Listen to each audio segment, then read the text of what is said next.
Great to be here. Great to see all of you in person. I'm going to be talking about deploying autonomous service mobile robots, and mobility is going to be like the theme that's going to be tying everything together. And in particular, how do we keep them autonomous? Okay. So before I get into the how and the what, I want to explain why, right? And the why comes from the vision that we share. And this is, of course, not a unique vision. It's shared by many of us here and maybe, in fact, all of us here. But this vision comes in three parts, right? So I want to talk about what this is, right? So part one, the deployers and the tasks. So the kinds of things that we want these robots to be able to do are to be able to do tasks like answer for a groundskeeper, which trees on campus need to be trimmed, right? Or everyone at some point might want to ask a robot, hey, can you please get some aspirin from the CVS or the pharmacy? Or a homeowner, clearly not in the Bay Area, but somewhere in the Northeast, would ask a robot, can you clear snow from the sidewalk, right? And any of us might, in fact, want to ask a robot, which dock on campus has free food? Clearly the rumor I hear is that it's like the robotics seminar which has free food. I could be wrong, you can correct me. But I want to point out like the key features of these things is that we should not require a PhD in robotics to be able to deploy robots. In fact, I'll go so far as to say you shouldn't even require a bachelor's degree, right? And the second thing is that the mobility is going to be crucial for doing these kinds of tasks effectively, okay? All right, so part two, what are the robots that we're going to deal with, right? So the robots that we're going to deal with is going to be quite varied, right? You could have like a pre-built, ready-built robot, maybe from a hypothetical Robots R Us, or in the future, you might want to like assemble robots from parts from Newegg robots. And the key features is that they need to be affordable and they're going to have limited compute and sensing. We're not going to be able to come up with algorithms which take an inordinate amount of compute or have like very careful specific requirements for sensing. So these are going to be general purpose and customizable robots. Part three, the environments. So the kinds of places where we want to actually deploy these robots are going to be things like university campuses, or commercial establishments, or even homes, right? And the key features is that these are real human environments. There are going to be unanticipated characteristics, like whoever built the robot, they're not going to be able to predict what your home is like, right? And because of this, there's going to be variations with location and time, right? So putting everything together, the vision really is to have autonomous service mobile robots deployed by non-technical end users in arbitrary human environments, performing tasks accurately and robustly over extended periods of time. And when I say extended periods of time, it's not like going from 5 to 15 minutes. I'm talking about like years at a time, like just having a robot doing tasks in our human environments. So in my lab, we like putting things together, putting all the algorithms together, actually sending these robots out in the world and actually having them do tasks. Here are some examples of some of our robots. On the top left is the Cobot, which is an indoor service mobile robot. On the bottom right is the Spot, which we're deploying for tasks on the UT campus scale. On the top right is a fun video where we put one of our jackals to work. And the reason why it's actually carrying a trailer, pulling a trailer, is because at UT, the robotics building is actually different from like the computer science building. And the packages get delivered to the computer science building. And it's actually kind of it's a chore to like get these packages back and forth. So we were deploying our robots anyway, so we just put a trailer on our robot and asked them to like do package delivery between these buildings. And the fun thing is that these robots are pulling packages which have parts for other robots. So the robots are helping us build other robots. So that's fun, right? Now, why is this actually a hard problem? First of all, it's not, this whole thing, it cannot actually be done by just like advancing like a single individual piece. You need to have concerted advances across many sub-problems. You need to have good localization, mapping, semantic understanding, task planning, what have you, everything, okay? Secondly, edge cases or things that we like to, as algorithm designers, think about, yeah, that's never going to happen. That's not true. It's going to happen, right? If you think that something's not going to happen, inevitably it will happen, right? And finally, there will always be something new. New environments, new tasks, new ways to fail, right? New ways to make errors which you didn't even think about, right? So there are many challenges to long-term autonomy, and I want to like spend some time today talking about three particular sub-problems in this long-term autonomy. One of which is robustness to environmental changes. The second is anticipating and overcoming failures, unanticipated failures. And finally, adapting to user needs, okay? So let me first talk a little bit about these robustness to these environmental changes. So what I mean when I say environmental changes, what do I mean by these environmental changes? So if you go back to the video which I showed, look at what's going on around the robot. So in this indoor robot, there are these tables and chairs, and most of the observations of the robot is not of like the static map or the walls or anything. It's about these movable objects. The spot is being deployed in a scenario, and if you look in the background, there's essentially like construction going on. Similarly, with the Jackal, there's construction over here. There's parked cars, or these cars could be moving. There's a lot of dynamics, right? Things are changing, right? And in the context of all of this, what I'm going to be talking about is like localization. So essentially having a robot which can robustly and accurately reason about things like, am I at the place where I need to take a left to get to where I'm going, right? Is this a sidewalk that I'm looking for, or is that the sidewalk which is up ahead, right? So you need to have reasonably robust and accurate localization to be able to figure out which path to take, okay?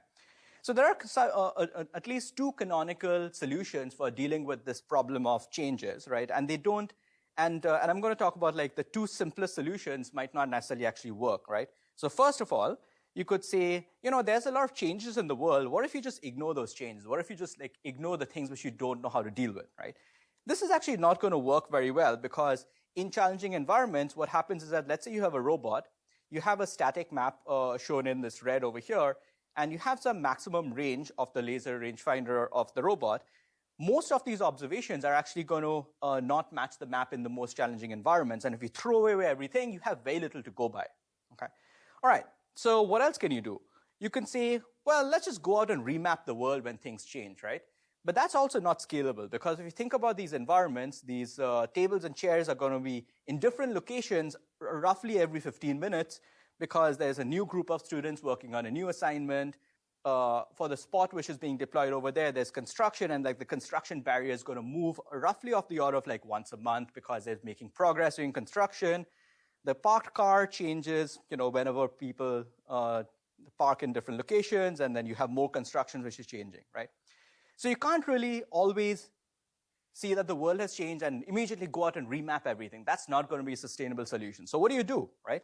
So how can you actually localize in the presence of all of these unexpected observations, right? So what you can do is like, let's think about the nature of these changes, right? So to think about the nature of these changes, let's say we have some observations from some time step t0. You have some observations from time step t1. If you actually correlate the two of them, you actually get some interesting correlations start to emerge. So first of all, you have some observations which you didn't expect to see, but are temporarily consistent over a short period of time, right? And then there are these other observations which you didn't expect to see and are actually not consistent over time, right? So these are what we would call short-term features, right? Things which you didn't expect to see but are still consistent. Dynamic features which you didn't expect to see and also are not consistent. And finally, we have what we call the long-term features, which actually do match our long-term map, right? And the key idea of the first algorithms I'm going to talk about today, episodic non-Markov localization, is to reason differently based on the nature of these observations, whether they're long-term or short-term or dynamic, okay? So how do we actually do this? So we actually come up with, we try to come up with rich probabilistic formulations to actually deal with these changes, right? So what we do is that we start with the standard dynamic Bayesian network for Markov localization. You have the variables x0 from xn, which are the robot poses. You have odometry u through un, and you have the observations s1 through sn. And in particular, in this graphical model, what's happening is that the assumption is that condition on the robot pose and the map, the observation should be entirely explained. But that's actually not true, right? So to account for that, what we do is that we extend it using what we call varying nodes and varying correlations. And what's going to happen is that the exact structure of these varying nodes and varying correlations is going to be different depending on what's actually happening in the world, right? So this needs to be done as a real-time inference, okay? So how do you actually keep track of the state of the robot? So we have the belief over the history of the robot poses, okay? So first we apply Bayes' rule, and then we end up with a product of the sensor observation terms and the odometry terms. So the thing to note is that the odometry terms still obey Markov independence, right? So the second part can be written as a product of n terms, okay? The first part we need to do something about, right? So here's the first part of the insight. We first of all factorize it out into like the product of three parts, which is the likelihood of observing long-term features, the likelihood of observing short-term features, and the likelihood of dynamic features, right? In this initial work, we actually did not explicitly track these moving dynamic objects, so we actually dropped this term. But for these short-term features, what you can do is that the robot can actually reason about like, well, what are the distinct sets of movable objects, right? And then those get grouped together, and you have how many ever distinct sets of unexpected observations there are, right? And now what you have is that you have this nice formulation where you have a product over some non-Markov terms. You have a product over some Markov terms. And this approach, this how many factors there are between here and here, actually is evaluated by the robot on the fly. So in a scenario where the robot is deployed in a setting where everything is explained given the map, there'll be no non-Markov terms. You are left with essentially same plain old Markov localization. Whereas on the other extreme, where you have none of your observations which match the map, the robot's essentially going to be basically doing slap. And this algorithm is essentially automatically scaling between the two extremes, whether you know everything or whether you know nothing, and then some points in between. Okay, so that's the general key insight. I want to share some qualitative results. You can look at the paper for more quantitative results. But here's an example of a scenario where there's like movable chairs, right? And the algorithm is actually essentially reasoned about where are these movable objects and what they are. And the different color indicates what its classifications are. So you can see like the observations which match the map shown in blue. The map is in blue. The observations which match the map are shown in orange, the long-term features. The observations of these chairs shown in purple are at different locations every single day. So like day 1, day 2, and day 3, the exact locations of these chairs are different, right? And while the robot is moving through these kinds of spaces, most of these observations are actually not of the map. So this algorithm can be also very beneficial when you're deploying a robot in places like parking lots where most of your observations, in fact, are not static, right? And you can still robustly keep track of what's going on. So this algorithm is actually very powerful because it allows us to deploy robots on the UT campus scale. So I've overlaid the sparse long-term map over a satellite image. And what I'm trying to show is that the map that we use, the long-term map, is actually very sparse. Most of the things that the robot deals with actually just deals with on the fly. So we don't have to give it like tedious information of like everything in the world. While it's running, it's doing, this is actually a visualization from a real run. It's trying to figure out which of its observations match the long-term match, which ones are unexpected, and it's taking them into account, right? So the long-term features provide the global corrections, the short-term features provide the relative corrections, and it's like a sound probabilistic model to reason about all of this. So this is actually the strength behind which we deploy our robots robustly on the campus scale. We can do fun things with the mobility that this allows, like things like do lemonade delivery autonomously on campus during COVID shutdown, right? But let's come back and think a little bit about the changes in the world, right? So I started talking about like the changes in the world. A lot of these changes in the world are from commonly seen movable objects, right? Like tables and chairs. These tables or chairs are not actually, the locations of them are actually not completely random, right? They follow some common distributions. Like think about these parking lots. People don't just park cars any random way on a parking lot. There's some common distributions, right? Can we have robots infer these distributions, right? So that's what we're trying to do. Can we learn reason about these movable object distributions over time? And this is essentially the idea behind this algorithm called probabilistic object maps, where we're trying to leverage long-term probabilistic distributions of movable objects to infer likelihoods of their observations, right? So how do we do this? So here's a simple idea. What you can do is you can reason about the likelihood of observing a short-term feature as the marginalization over all possible poses O, right, that an object could be, and then you're considering the likelihood of making a short-term feature observation conditioned on that pose, right? This is not actually quite right, although it's getting to the heart of the problem, right? The problem here is that P of O is essentially the likelihood of a single object being at a particular pose, like the distribution over poses. However, there's not just one car. There isn't just like one chair. There's an unknown number of these objects, right? And we're trying to ask how likely is any instance of them going to be at an arbitrary pose, right? So we recast this problem into something more akin to occupancy, right? So what we want to do instead is ask, given a pose, how likely is that arbitrary pose going to be occupied by an object of that particular class, right? So that ends up with a reformulation where you have two variables, R and C. C is just a classification which says it's occupied. R is actually the pose. And now we actually have two parts to it. The first part actually says, what is the likelihood of object detection if the object were at pose, some pose? And the second part says, what's the likelihood of that pose actually being occupied by any instance of this object? We're not saying that there's only one instance, okay? So this actually works pretty well. This term over here is what we call the probabilistic object map, and we can infer that using Gaussian process classification. We deployed this on observations taken from the robot over a week. And you can see like the inferred distributions are actually consistent with essentially the satellite view image of this parking lot. And the thing to note over here is that we're looking for consistency of this the robot trajectory over time. If you use an algorithm which assumes that the world is static, like Cartographer or Legolome, which are very good algorithms when your world is static, in an environment like the parking lot where things change, they break down, right? And you can see that there's no consistency over time for them, right? So you can look at the accuracy in terms like of the cumulative distribution function of the errors, and you can see that our algorithm, the POMs, are actually a lot more robust in these cases when you have a lot of changes in the world. Okay. All right. So this gives you a flavor of some of the work that we are doing on like building rich probabilistic models to reason about changes in the world. Now is actually probably a good time to see if there are any questions about any of these things that I've been talking about. Any questions? I'm going to take a sip of water while I take questions.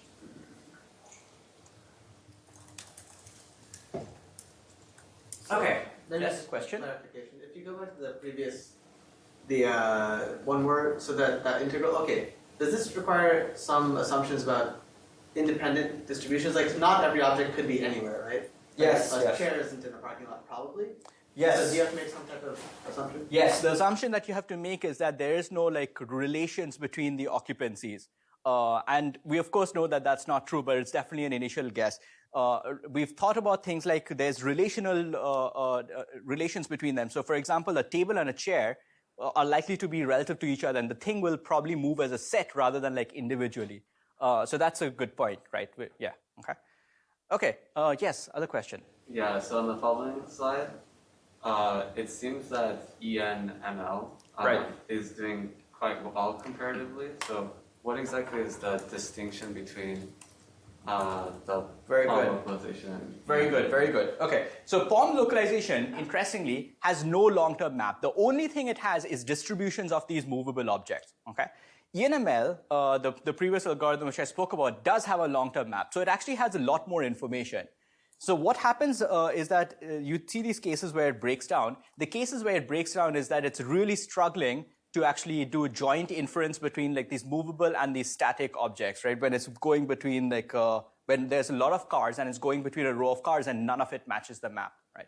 So ENML in this scenario has a lot more information than actually this POM localization. And the only map that the POM localization has is this is just a probabilistic distribution of movable objects. That's it, nothing else. Okay? Yes?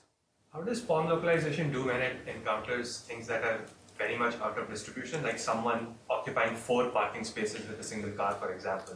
Yeah, completely out of distribution data will essentially have like almost no corrections. You get no corrections to your baseline odometry. So it'll just won't provide any corrections to it. A harder scenario is like if you have like subtle errors, like if you take the entire parking lot and if all of the parking lots spaces move by half a space, then you get this like very subtle shift. But that's actually definitely an edge case, a long-term edge case. Yeah. Okay. There was a question there. Yes. Yeah. So, what is like the form of all these distributions? Because you had marginalization, I believe, like you had to make some stuff. Yeah. So doing the exact marginalization is computationally intractable. So the way we do the marginalization is that we concentrate on those poses which are most likely to contribute to this distribution, and then we use sampling to actually estimate the marginalized likelihood. Okay, cool. Yes, one more How do question. you determine which poses are most likely to contribute to that? And then a follow-up question is, it seems like we need to make some sort of assumptions about the number of objects to some degree, right? Otherwise it wouldn't be a finite Markov model. You would need to have like some sort of like a Dirichlet process or something. So how do you get around the problem of how do we like have an unbounded number of objects in an environment that you could adapt? Okay, let's take the first one. The first one is we did an interesting thing where we use a generalized Huff transform for given an observation. You reason about the possible poses which could have given rise to the observation. And if you have a model of your observation likelihood, like your object detector has some uncertainty, from there you can, using the generalized Huff transform, you can get a sense of like what are the space of possible poses which could be consistent with the observation. So that's the answer to your first part. The second part is that we're using Gaussian process classification. So we're not necessarily limiting how many cars there could be. It can be like how many ever peaks there are in the Gaussian process classification. The real limitation there is like how big your kernel can get in the Gaussian process classification, and that really affects your computational runtime.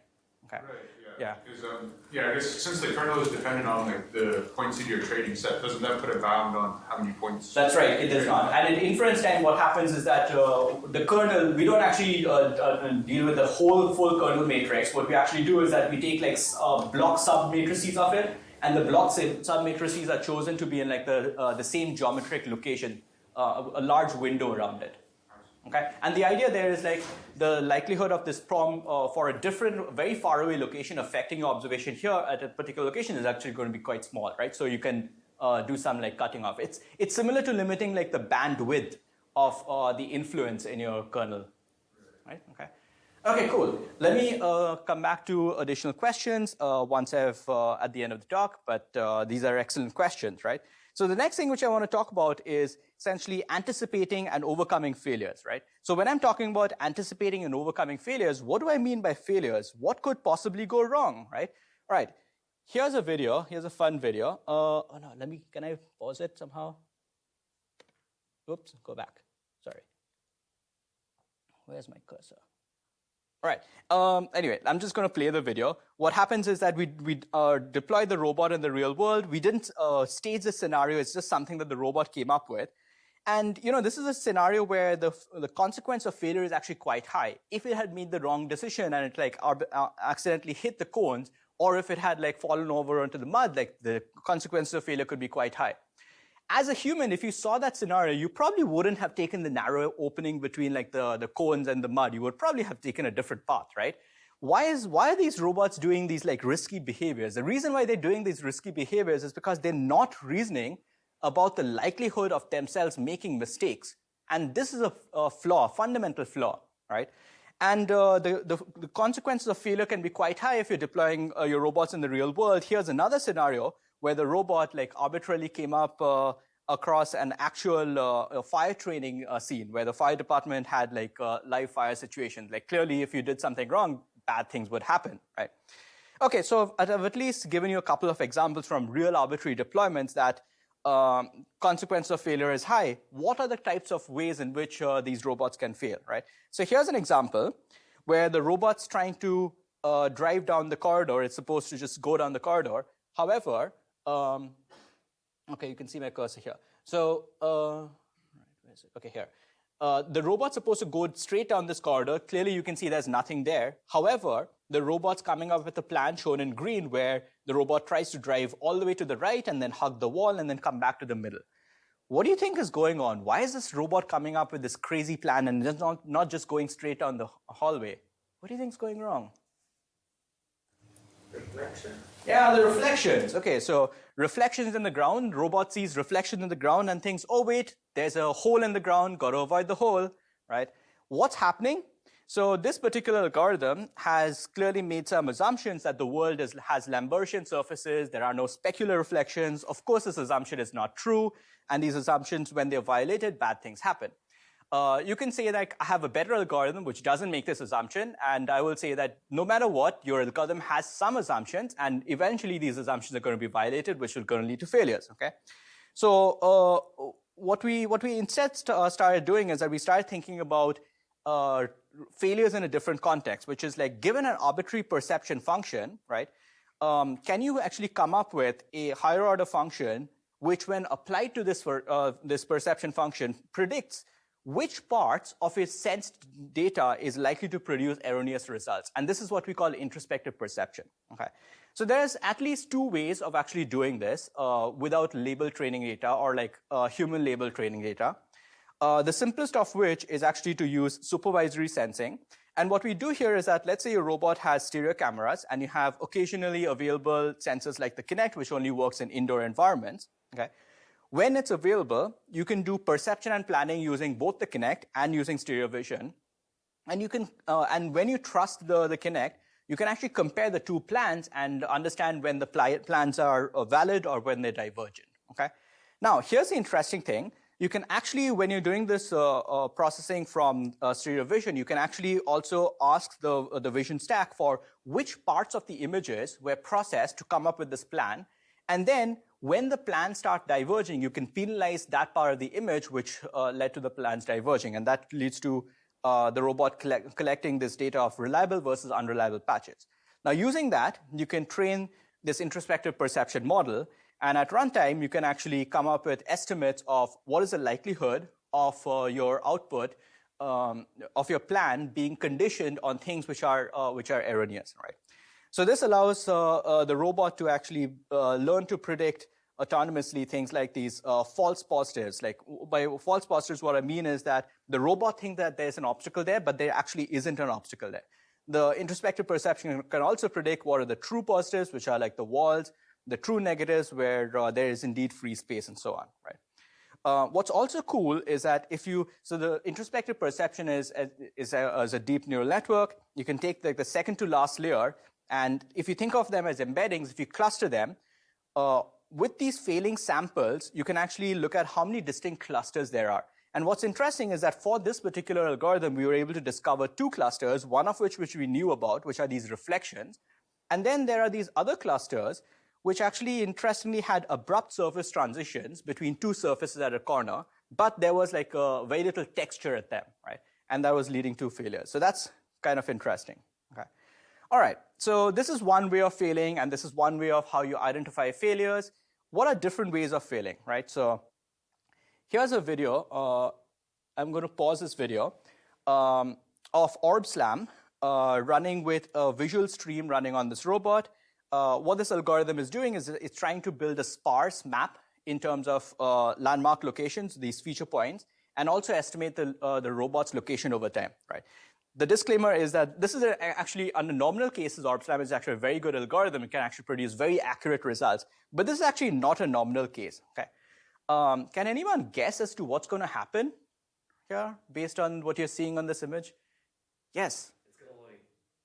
It's trying to build a map as it's going. Yes. But like if something changes in the environment, then like the previous map is not going to be valid anymore. Okay, that is true. In this scenario, there's not going to be any changes. There's something else going on in this image. So you can see that there's this like shadow going on over here. Like, what do you think the shadow is going to do? Any guesses? Yeah. It's going to perceive that as like an object in its way and try not to hit its own shadow. Ah, okay, that's also a good hypothesis. So, okay, let's take that idea. So what's happening is that there's something in its way, the shadow. What's happening is that the algorithm extracts features from the shadow. The shadow is not moving in the image space, and hence the robot thinks that, oh wait, feature's not moving, robot must be stopped. Okay, where what's actually happening is that the shadow is traveling along with the robot, right? Okay, so how would you overcome this this problem? Well, one thing you could do is like you could write a shadow detector and like exclude shadow detections. But guess what? There are other ways of failing, right? This is exactly the kind of thing that we want to automatically have robots detect. Like we want to have it detect like reflections, shadows, lens flare, glare, and also like features on movable objects, right? And we can actually do this, and I'll show you how we actually do this, okay? So to understand how we actually did this, I need to delve a little bit deeper into how Visual SLAM actually works, okay? So to really distill it down to its core, what's happening is that we're trying to come up with the likelihood of the camera poses over time, 1 to 2t, and the feature landmarks in 3D, conditioned on these observed image features. And this is actually a product of our joint likelihood over all of time and over all of your landmarks, the likelihood of an observation of a particular landmark and at a particular time step, conditioned on the robot pose as well as the landmark location, right? And then you can solve for the argmax by actually maximizing this likelihood by varying this x and r. Okay, so the key part of this problem is this observation likelihood, right? And a very simple way of representing this observation likelihood is to say that your observations are drawn from a Gaussian distribution, the mean of which is given by image reprojection of this landmark, the predicted image reprojection, and the true observation is just going to be corrupted by some covariance sigma. So this is just assuming that your observations are Gaussian. But guess what? We know that observations are actually not Gaussian. So from this figure taken from this, bundle adjustment and modern synthesis, an excellent seminal paper, which way back then showed that if you had to synthetically draw samples from this Gaussian distribution in blue, right, the kinds of errors that you get is actually not at all representative of the real errors that you see in visual SLAM algorithms, which are actually a better fit to something like a Cauchy distribution, right? So what we're trying to do using introspective perception is there's a SLAM pipeline, but what we're trying to do separately is predict the post hoc distributions of these image reprojection errors, okay? So that's going to be some arbitrary distribution, and we want to predict that. If we're able to predict that, then we can use them for three things, right? First of all, we can guide it in selecting where in the image to pay attention to. We can tell it where not to pay attention to. And we can also say that if you're a little bit uncertain, you can actually take this uncertainty into account when you do the joint optimization to actually be robust to failures, okay? Okay, so we want to predict these post hoc distribution of these errors. Now, how do we actually represent this arbitrary distribution? This is actually a non-trivial problem, right? So we actually limit this distribution to a particular class of functions, and the class that we choose are those which can be represented using a loss function applied to quadratics, right? And a common choice of this loss function is a Hubel loss, right? Which has quadratic loss when the error is small and linear when it's far, right? So you can, for different parameter values of the Hubel loss, you have different shapes of these loss functions, right? However, even with this Hubel loss, you normally choose one parameter, and you assume that all of your data is identically distributed, right? What we're going to do, however, is a little bit different. What we're going to say is that the parameter of this Hubel loss is going to be dependent on the image, right? So this delta, which gates when you go from quadratic to linear, is going to be a function of the image and where in the image you're looking at. So we're somehow trying to predict, as a function of what you're observing and where in the image you're looking at, what is going to be the gating between the quadratic loss and Hubel loss, right? So that gives you some idea of predicting the distribution of these reprojection errors, okay?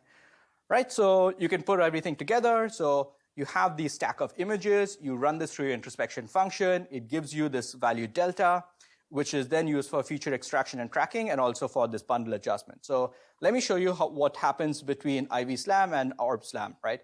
So the same scenario. So first of all, IV-SLAM rejects most of the features on the shadow. It's learned to understand that shadows are hard. It inserts more features from other parts of the image. And then for things which it's uncertain about, it actually downweights, right? And that essentially is sufficient to allow the robot to robustly track its location over time, whereas the baseline still thinks that the robot is stuck. We also applied it on this algorithm in other settings, such as where you have these reflections. Again, these reflections are going to cause this monocular SLAM system to actually have scale runaway, which essentially shrinks the world and the robot trajectory down to nothingness, whereas our algorithm is able to robustly keep tracking the robot, right? We've done a lot of quantitative analysis of seeing how much of a difference this makes in different settings. The biggest difference that we see is in what we call the mean distance between failures. So that is, how far can this robot move before it actually catastrophically fails? And there's actually a significant improvement in that value. And the way it's doing that is that qualitatively, you can look at what it's picking up on. So it's picking up on things like shadows, reflections, glare, and also movable objects like humans. It's saying that if you extract features on movable objects, they're not going to be geometrically consistent over time. Okay. All right, so this gives you an understanding or a flavor, a very quick overview of how we're doing introspective perception to detect and overcome unexpected failures in the world, right? All right, let me pause and see if there are questions about this section so far. Yes. If you wouldn't mind repeating the question because it's hard for people to hear on Zoom. Good point. Yeah, thanks. Questions? Okay, no questions at the moment. Maybe we can. Okay, there are 2 questions. All right. Yes. How is the inverse model trained for the first approach that you mentioned, where you have like the Connect server that you can query? Yeah. So in the way we train it is that we can classify. So using the Connect and the stereo vision. Remember, we collect patches when the plans agreed and when they disagreed. So you can think of this as a classification problem of like just saying these are the patches where they disagreed and these are the patches where they agreed. So when they disagree, you can say that there's something wrong in the image. That's all the training contains, right? You can do a little bit better. And when you say when they disagree, did the supervisory algorithm take a longer path or a shorter path? In the sense like, did it think that there was an obstacle there or did it think that there was no obstacle there? So you get a little bit more fine-grained distinction there. But that's essentially your training data, and you're just trying to do a classification of like how likely is it that a particular image patch is going to be of these types. So that's the training. I see. And was this trained with the neural models? Is it Yes. say that this is like a teacher-student network distillation? Yeah. It's essentially just fully convolutional forward network, or where the loss is essentially just a classification loss, whether the patches are consistent or inconsistent patches. Okay. Yes. It seems like the features, the features are like critical. The feature maps were critical in getting this working. So I'm curious if y'all noticed that using like more diverse data, so maybe data where like the angles of the shadow is different throughout the day, help with the out of distribution problem. Yeah, so the features that I use in this particular algorithm were aren't learned features. They're actually like hand-coded features. These are orb descriptors, which are hand-coded. We've also done work with like looking at like SIFT features and all. Since then, there have been a lot more like the use of learned features for SLAM. We haven't tested with those, but we've at least seen a couple of examples where, for example, SuperPoint, which is a learned feature, has some similar kinds of errors that we see over here, where it makes like aliasing errors. Like if you have a repeating pattern, it actually makes errors in like saying like this brick corresponds to this other brick and so on. So it would be able to pick out at least like aliasing regions are actually difficult and things like that. Okay, I see. So this approach is separate from the earlier approach. Yes. So it's applying this general idea of introspective perception of predicting where in the image you're going to have errors, but we're applying it like 2 different problems, like depth estimation errors and like feature extraction and matching errors. Okay, right. Yes. I think these improvements are really impressive and it's really cool, but it's not yet, mean distance to failure is not infinite yet. What do you think are the big challenges that remain? Yeah, so the question is like, these improvements are significant, however, they're not, they haven't solved the problem entirely. What are we still missing?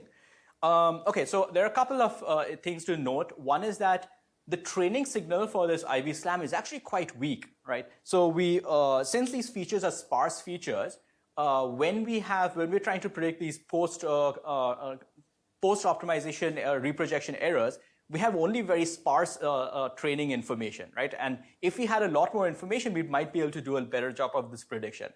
So we have done this characterization of like, if you had the ground truth of which feature, which point of the image led to actually errors and so on, and if you actually sorted your features in terms of like errors, and you came up with a distribution, and if you just drop like the worst 10%, what error would you get and so on, right? So that's like the ideal case. If you knew exactly beforehand which features had what errors, you could just drop them, right? So there's like a significant gap between where we are at and what that curve looks like. I think we need a lot more sophisticated ways to like glean information for training these models than we are currently doing. I think there's a lot more improvement to be had there. Okay. Yeah. All right. Any other questions at the moment? Nope. Okay. We can definitely come back to this at the end of the talk, right? So the final thing which I want to talk about is this the kinds of things about like how do you adapt to user needs, right? So here's a common way in which we want to adapt to user needs. We want to deploy a robot on the campus scale. Your campus has nicely manicured lawns. You don't want robots to just barrel across the grass. You want them to actually stick to the sidewalks, right? So how do you actually get robots to stick to sidewalks? Well, one thing you could do is that you can actually do semantic segmentation of your images, and then you could stick to particular classes. This actually has a couple of problems, and I'm going to talk about two of them. So first of all, if you do discrete semantic segmentation, you end up with this scenario where sometimes you have like a continuous distribution of going from grass to dirt and like grassy dirt in the middle. The discrete classes can fall somewhere arbitrary in the middle for no good reason. That doesn't really necessarily make sense. Secondly, inevitably, your robots will discover new classes of terrain which you didn't know about, right? How do you deal with that? Well, you got to collect more training data, right? That's not really sustainable, right? So instead, what we actually did is that we came up with this approach called visual representation learning for preference-aware path planning. And the idea here is that we use unlabeled human demonstrations to simultaneously learn visual embeddings of terrains and also preferences over the embeddings, okay? So how does this work? So during deployment, so you have an input image. The first thing that we do is that using the camera extrinsics and intrinsics, we compute a homography which allows the robot to reason about a synthetic bird's eye view of what's happening around the robot, right? And then given the synthetic bird's eye view, we extract patches from there and feed it through this learned visual representation function to generate terrain embeddings. And these terrain embeddings are distinct for different types of terrain which are relevant for path planning, right? And then each terrain embedding via this learned visual preference function is going to lead to some preference consistent costs. So the question is, how are these learned visual representation functions and this learned cost functions actually learned, right? How do you do that, right? So as I said, we work with human demonstrations, and then the human demonstrations have, for example, the human drives this robot from here to there, right? This is a path taken by the human. You can see the human follows a sidewalk. But to the robot, from the robot's point of view, it doesn't know about these different types of terrain. All it sees is something like this, a path like this. This is actually quite useful, in fact, right? So locally, what the robot can hypothesize is that there's shortcuts that the human could have taken, but the human did not take those shortcuts. So there must be some reason why, right? So what happens is that the algorithm takes a synthetic bird eye view around any of those places where the human could potentially have taken a shortcut, and then it essentially says, this image patch of the path where it could have potentially taken a shortcut and the human did not take that, and the on path, there must be something distinct between them. We don't know why is different. We don't know what is different and how to treat it, but there's something distinct about them, right? So concretely, what that means is that your visual representation function should apply it on the anchor patch from on path versus off path, which is like the this dissimilar patch. There has to be some minimum difference between these embeddings, okay? Secondly, when the robot moves on a trajectory, if you look at the same point in the world, shown in this green square, if you look at the same point in the world from two different viewpoints, what you want is like the embedding of that same location to be the same because it's the same thing, right? So this essentially encodes viewpoint invariance. So what we're saying is that the representation of the same location from different viewpoints must be the same. They must tend to 0, right? So combining these two ideas together, you essentially come up with this constraint that the difference between the visual embeddings of the anchor and the dissimilar must be at least delta V away from the distance between the anchor and similar, right? And you can come up with a triplet loss where whenever this inequality is not satisfied, you can penalize errors to that, right? And that becomes your training to actually train this fviz function, given arbitrary triplets of the anchor, dissimilar, and similar, right? And given a trajectory, you can actually automatically just pick random triplets from that trajectory, consistent with what I've shown, okay? Once you have this visual embeddings, learning the JC is actually quite simple, which is the cost function. All you need to do is that you need to say that the cost function needs to be such that the demonstration is actually what turns out to be the optimal thing to do. Sorry, I wouldn't say the optimal thing to do. I would say that the cost needs to be such that they're consistent with the demonstrations. There might be other ways in which you can actually satisfy this preference, but the preference needs to be satisfied, okay? All right, so this turns out to work quite effectively with small numbers of demonstration. And just to give you a sense of like how this works, we took the robot to the park. We gave it some demonstrations in a small corner of the park where we drove it on this gravel trail, and we just asked it to just continue following the trail, and the robot just continued following the trail, right? You can see like this is quite a noisy environment where there's all kinds of variations of like dirt and grass. It's not like hard. There's lighting changes, the ground is bumpy, but the robot deals with it. It's able to continuously follow the trail. Okay, so this is one class of ways in which we deal with adaptation, right? Or adapting to user needs, right? So what are some other ways in which we want to adapt to user needs? So one of which is, let's say the robot is navigating in an indoor environment. Sometimes the robot might come across a scenario where there's a locked door, and it might need to ask the human to open the door to let it through, right? Another example is these social mini games, right? These social mini games of like dealing with elevators or doorway mini games where, you know, depending on which side of the door and elevator you're on, you need to wait some distance away and let the others pass before you go through. The thing is that it's hard to actually specify reward functions for these kind of decision-making tasks, right? And secondly, the exact mini games might not essentially be known a priori. So the elevator scenario can differ depending on like the specifics of the lobby and so on. And you can only get a small number of limited demonstrations to learn how to overcome these problems, right? So the insights here is that it's easy for non-technical users to give a few examples. And the other thing is that this reasoning, this decision-making, can actually be done on physically meaningful quantities. And I'll come back to a little bit more about this physical meaningful quantities, but the general idea or the line of research of this is essentially what we call physics-informed program synthesis, right? So we've looked at asking the question of, can we synthesize programmatic policies to do these kinds of things? Can we repair these programmatic policies? And how do we actually iteratively improve these programmatic policies over time, right?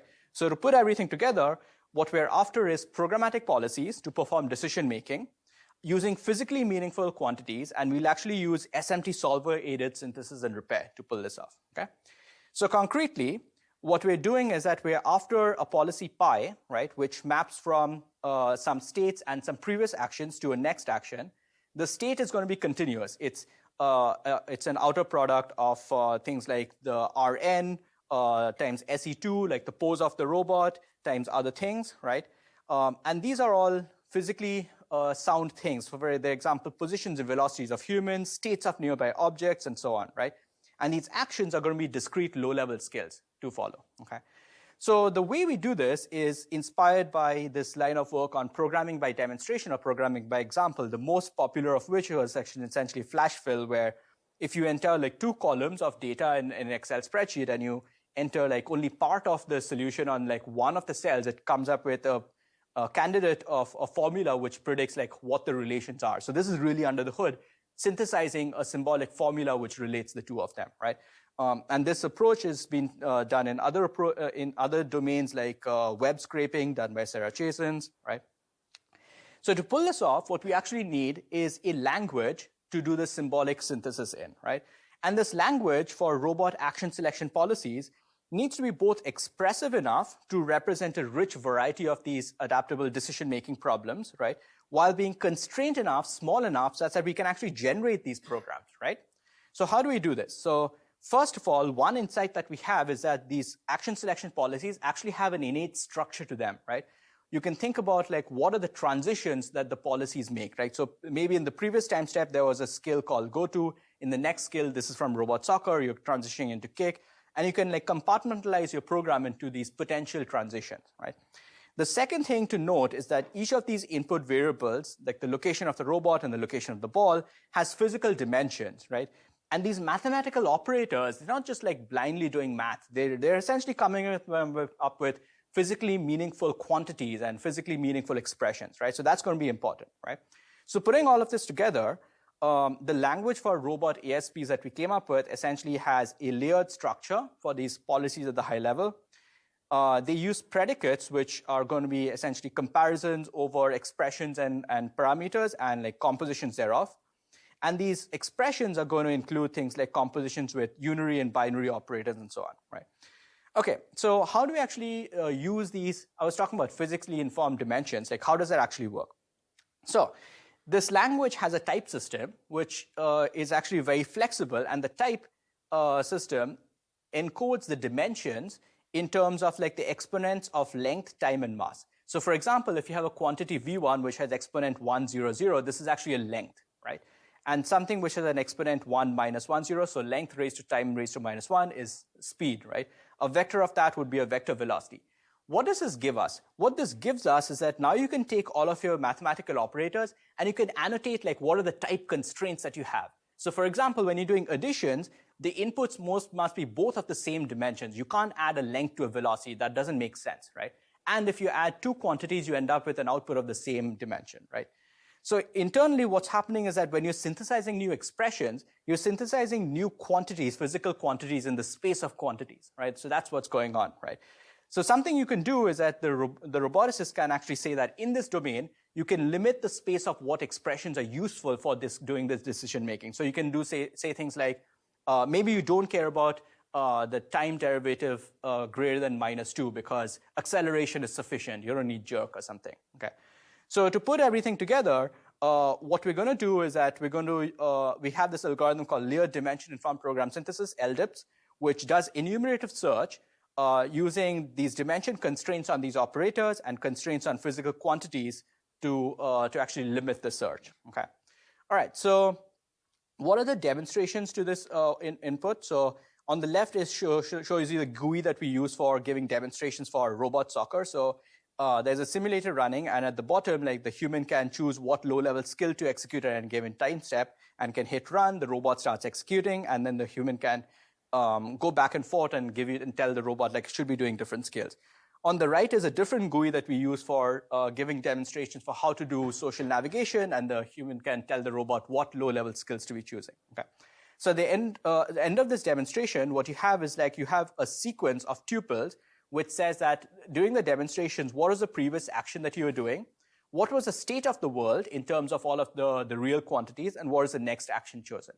So given this demonstration, the first thing that is done is that our synthesizer comes up with a sketch of the policy of all of the possible transitions that were there in the demonstration. Now the gating condition of like when do you make these transitions needs to be filled out. So to do that, it enumerates possible combinations of these predicates to actually fill them in, right?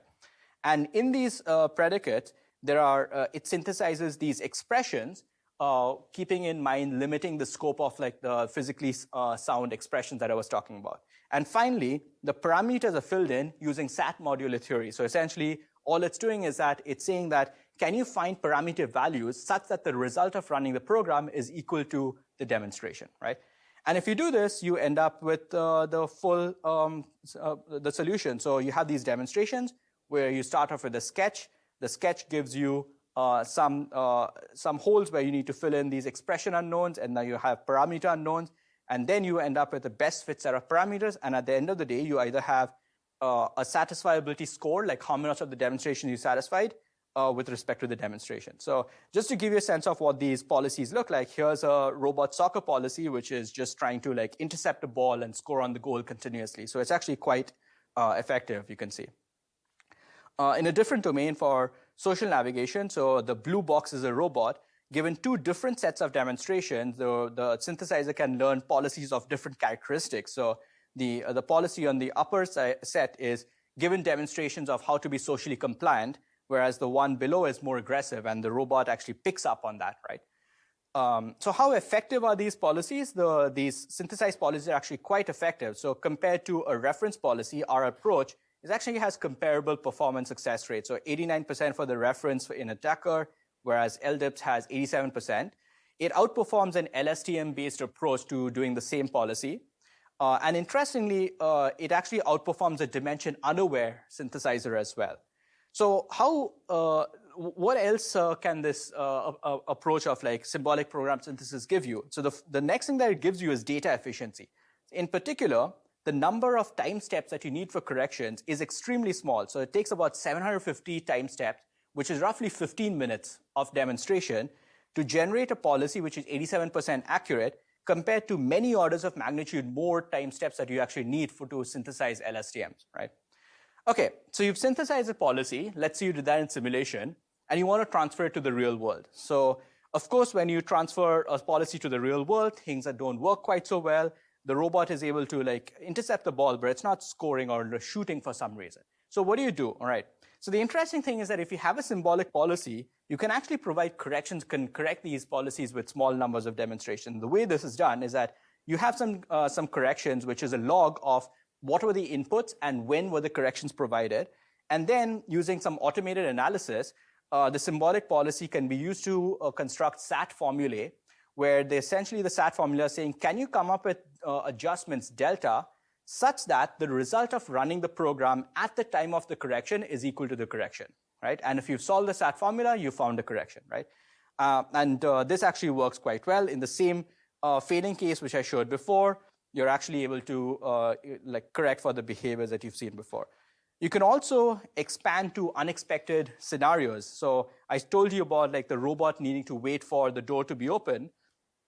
I'm just going to skip and show you the before and after. So the before is the original policy where the robot will go obstinately all the way to the door and not wait for the door to be open. Whereas with a few demonstrations, Jarrett was able to convince the robot to if the door is closed, wait for the door to be open before you proceed.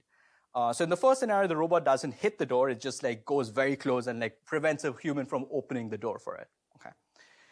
So this is actually a very whirlwind overview of some of the things that we've been doing to overcome the challenges to long-term autonomy. I've spoken about approaches for all the three things which I was going to talk about. And we're looking at many ongoing and future work directions, including thinking about, do we even need metric maps? How can robots actively experiment in the world to learn their limitations? How can we jointly optimize for competency as well as competency awareness? And how can we actually do neurosymbolic program synthesis using perceptual tasks? Okay. So I want to thank my groups, many of which I showed photos of for the individual algorithms, but this is a photo before the pandemic. During the pandemic, we had a virtual baking event, so that's us having fun baking. And I want to thank my collaborators, both at UT and UMass and elsewhere. And I can take questions if you have them. If you have questions, if you're interested for papers, videos, and code, you can go to my website and take a look. If you have questions, feel free to email me. Yes. Yeah. So given these large areas that you're working with, can you just explain some of more the techniques you're using to correct the maps in more detail? Oh, for the maps in the real world? For the maps in the real world. All right, so several techniques. So first of all, instead of thinking about low-level features of visual features and 3D points and all, we've started thinking about the world in terms of the semantic entities, right? So how are the semantic entities distributed? When things change, what objects have moved where, right? So this is that's actually the paradigm shift which we're moving towards, right? So probabilistic reasoning at the level of entities rather than these low-level features. And there's a reason for that. These low-level features are not very robust to viewpoint and lighting changes. So the lighting changes, the surf feature, the SIF feature is going to be completely different. But guess what? At low lighting, it might be harder, but still a chair is a chair, right?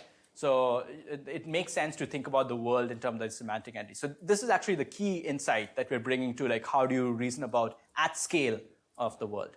Okay. Yes. Okay. Other questions? Yes. Yeah, for the last set of slides, when you baseline the SMT solver method with the LSTM methods. Yep. I think for me, it's actually not too surprising that an LSTM would have worse set of complexity because there's way less structure. Yes. The benefit is you can generalize a lot better, right? And this SMT solver seems to be making some assumptions about the downstream task. So I guess I'm curious if you ran any ablations that radically changed the demonstrations, maybe the human data provided, and then you asked the robot to generalize zero shot to a totally different setup.